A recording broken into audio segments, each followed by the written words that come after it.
మెలిసి ఎన్నికలకు ఎలాగో విప్పు ఉండదు కాబట్టి అది చాలామని అయింది. ఇప్పుడు వీళ్ళు ఏం సమాధానం చెప్తారు? ఒకటి ఇక్కడ ఇంకో సమస్య కూడా ఉంది. గణవరం లాంటివి ఇంకా ఇప్పటికి తేల్చలేదు అవును పార్టీ. అటువంటిప్పుడు వల్లభనేని వంశీనో ఇంకొకరో ఎందుకు తొందరపడాలి అని వాళ్ళు కూడా ఆలోచించవచ్చు. సో చాలా డ్రామా, రాజకీయ డ్రామా జరిగే అవకాశం మటుకు ఉంది రాజ్యసభ ఎన్నికల సమయంలో. అంటే ఇది న్యాయ పోరాటం అన్నది పాజిటివ్ వచ్చే అవకాశం న్యాయ పోరాటం అన్నది బహుశా సుప్రీంకోర్టు, హైకోర్టు ఎక్కడికి వెళ్తే చాలా లాంగ్ ప్రాసెస్ ఏమో కదా. లాంగ్ ప్రాసెసే, కానీ వాళ్ళు ఏం చేస్తారంటే ఇమీడియట్ ఉత్తర్వులు ఇస్తారు. ఇప్పటికైతే మీరు ఓటు వేయండి, ఆ ఓటు ప్రత్యేకంగా అట్టు పెట్టండి, మీరు అవసరమైతేనే దాన్ని లెక్కించండి, లేకపోతే లేదు, దాని స్టేటస్ ఏంటన్నది మేము ఫైనల్ జడ్జిమెంట్ తర్వాత చెప్తాము. ఇట్లాంటి అనేక మధ్యంతర ఏర్పాట్లు, ఇంటరిమ్ అరేంజ్మెంట్స్ కోర్టుకు ఉంటాయి. అంతెందుకంటే ఉత్తరాఖండ్లో అక్కడ అసలు అవిశ్వాస తీర్మానాలు అప్పుడే ఎంచిన ఓట్లను ఒక విధంగా ఒక పక్కన పెట్టడం, కొన్ని తీర్పు వచ్చిన తర్వాత అది వర్తిస్తుందని చెప్పడం ఇలా జరిగింది. కాబట్టి ఆయన కనుక వెళ్తే మటుకు అక్కడ మోరల్ అండ్ పొలిటికల్ బ్యాటిల్స్ రెండు జరుగుతాయి.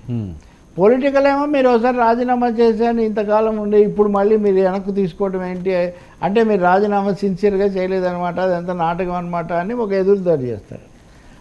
ఆయనేమో టెక్నికల్గా నాకు ఎందుకు చెప్పలేదు, మీరు చెప్పి చేసి ఉండాల్సింది కదా, మీరు నన్ను అడిగుంటే నేను తప్పకుండా ఒప్పుకునేవాడినేమో, మీరు మీ పద్ధతి మీద నేను పోరాటం చేస్తున్నా అంటాడు. అవును, దీస్ ఆర్ ఆల్ పాలిటిక్స్. కాబట్టి లీగల్ రెమెడీ మటుకు ఇది ఒకటి ఉంటుంది. అంటే ఆ ఒక్క ఓటుతోనే ప్రభావితం అయ్యే అవకాశం ఉంటే ఓటు వేయించండి, మిగిలిన తర్వాత చూద్దామని. ఇప్పుడు ఈ నలుగురు కూడా ఉదాహరణకు రద్దు చేశారనుకోండి, తెలుగుదేశం వాళ్ళవి, తెలుగుదేశం వైపు వెళ్ళిన వైసీపీ వాళ్ళు కూడా న్యాయస్థానానికి వెళ్ళొచ్చు. కోర్టులు సాధారణంగా 10th షెడ్యూల్ ప్రకారం స్పీకర్ ఎలాంటి నిర్ణయం తీసుకోవాలి అన్నదాన్ని అవి ఎప్పుడు చెప్పడానికి లేదు. కానీ స్పీకర్ ఒక నిర్ణయం తీసుకున్నాక అది చెల్లుతుందా లేదా అనేది నిర్ణయం చేసే అవకాశం కోర్టులు అట్టుపెట్టుకున్నాయి. ఇది ఒక విచిత్రమైంది. అంటే రాజ్యాంగ స్ఫూర్తి, లెటర్ అండ్ స్పిరిట్ అంటారు కదా, power lies with the speaker, but the power to review the same lies with the court. Okay, కాబట్టి ఇప్పుడు ఇంత లోపల ఈయన చేసిన దాన్ని కోర్టులు అంత సమగ్రంగా విచారించలేవు. కాబట్టి వాళ్ళు ఒక మిడిల్ వే తీసుకోవచ్చు. యూ డూ ఇట్ సోఫార్ ఇంతవరకు చేయండి, లేదా ఇలా చేయండి, తర్వాత మేము ఫైనల్గా చెప్తాము. ముందైతే ఓటింగ్ డేట్, ఓటింగ్ ఏమి బహుశా రేపేం జరగదు, కొంత సమయం ఉంటుంది. కాబట్టి ఇంత లోపల కోర్టు ఒక వైఖరి తీసుకోవచ్చు.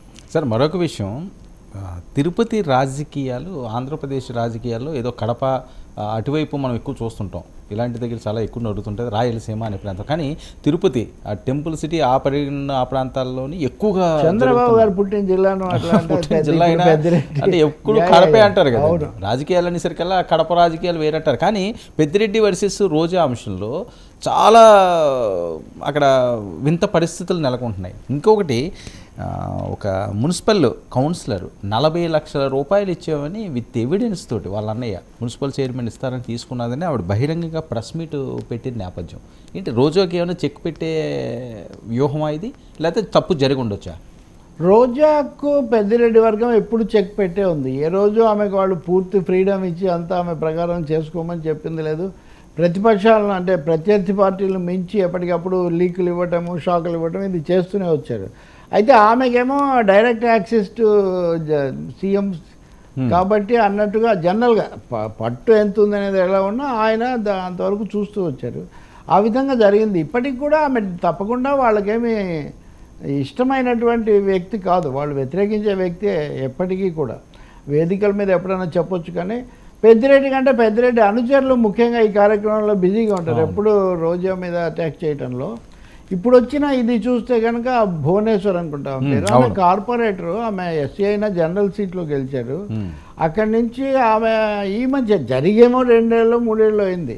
ఆమె ఇప్పుడు దాన్ని బయట పెట్టారు, డబ్బులు రిటర్న్ రాలేదని ఆవిడ మేయర్ కావాలని నేను ప్రయత్నం చేస్తే ఆమె సోదరుడు మా దగ్గర తీసుకున్నాడు, 40 లక్షలు తీసుకున్నాడు, అది జరగలేదు, మళ్ళీ డబ్బులు కూడా రాలేదు, ఈ పద్ధతిలో మాట్లాడుతున్నారు.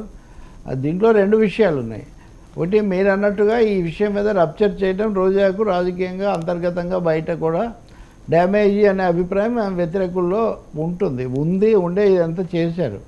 కానీ దీన్ని జగన్ కానీ లేకపోతే ఇంకా ఒకరు కానీ వైసీపీ నాయకత్వం సీరియస్గా తీసుకొని ఎన్నికల సమయంలో క్రమశిక్షణ చర్యలు ఇట్లాంటివి తీసుకుంటారని చెప్పి నేను అనుకోను. ఎందుకంటే వాళ్ళ బ్రదర్ తీసుకుంటే ఆమె ఏం చేస్తుంది, అసలు ఆమెకు తెలుసో లేదో అసలు ఇది ఎంతవరకు నిజమో కాదు. అలాగే ప్రజలు నమ్ముతారా? ఏది నమ్మడం నమ్మకపోవడం చెప్తాను, అంటే ఒక కుటుంబ వాదన, సభ్యులు అనేసరికల్లా ఒక వాదన. అంటే నేను చెప్తుంది నాయకత్వానికి, బయట ప్రజలకు. సరే ప్రజలు అంటారా, ప్రజలు ఇలాంటివన్నీ మామూలు అంటారు. నమ్మడము నమ్ముతారు, నమ్మితే కూడా దాంతోనే తలకిందులు అయిపోతుందంటే మనం ఏం చెప్పలేము. ఎందుకంటే ఇలాంటి విషయాలు అలవాటుగా మార్చిన ఒక పరిస్థితి, మన రాజకీయ విలువల్లో తగ్గించేసిన పరిస్థితి ఉంది. కాబట్టి వైఎస్ఆర్ పార్టీ ఇప్పుడున్న తలనొప్పులు చాలక ఈ అంశాన్ని తెగేదాకా లాగుతుందని నేను అనుకోవట్లేదు. ఆమె బహుశా తనకు తనే అసలు జోక్యం చేసుకొని జరిగిన పొరపాటు నా దృష్టికి రాలేదు, ఇప్పుడే వచ్చింది, నేను చక్కదిద్దే ప్రయత్నం చేస్తానంటే నిజానికి కొంచెం ఒక మధ్య మార్గంగా ఉంటుంది అది చెప్తే. అంటే భువనేశ్వరి కానీ ఇవేవి కూడా పెద్దిరెడ్డి వర్గానికి ఆమెకు మధ్యలో అంతరాన్ని కానీ గండిని కానీ పూడ్చే అవకాశం ఏం లేదు. వీలైతే రోజా ఉండకపోతే మంచిది అనేది ఆ వర్గం యొక్క. ఎందుకంటే పెద్దిరెడ్డి గారికి రోజా మీద అంత కక్ష. ఆయన ఇప్పుడు వైసీపీ ప్రభుత్వంలో అత్యంత శక్తివంతులు ఎవరంటే ఆయనే. మనకు మీడియాలో వచ్చి మాట్లాడేవాళ్ళు వాళ్ళు వీళ్ళు ఉండొచ్చు కానీ, but most powerful second in command almost. కొన్ని విషయాల్లో ఆయన అసలు డెసిసివ్ ఫ్యాక్టర్ కూడా. ఆయనకి ఇష్టం లేదంటే ఒకటేమో ఈమె పద్ధతులు అనండి, లేకపోతే ఈమెకు ఉన్నటువంటి కరిష్మా అనండి. ఆమె she's a leader in her own stature కదా. ఆమె ఈయనకు లోబడి ఉండి ఈయన గ్రూప్లో ఉండి అట్లా కాదు, ముందు నుంచి వాళ్ళకి స్పర్ధ ఉంది. నిజానికి రోజాకి తెలుగుదేశంలో ఉన్నప్పుడు కూడా ఈ విధమైన ఆమె ఎప్పుడు అక్కడ కూడా తెలుగుదేశంలో ఆమె నన్ను మా వాళ్ళే ఓడించారు అని ఆమె ఎప్పుడు చెప్తాను. సో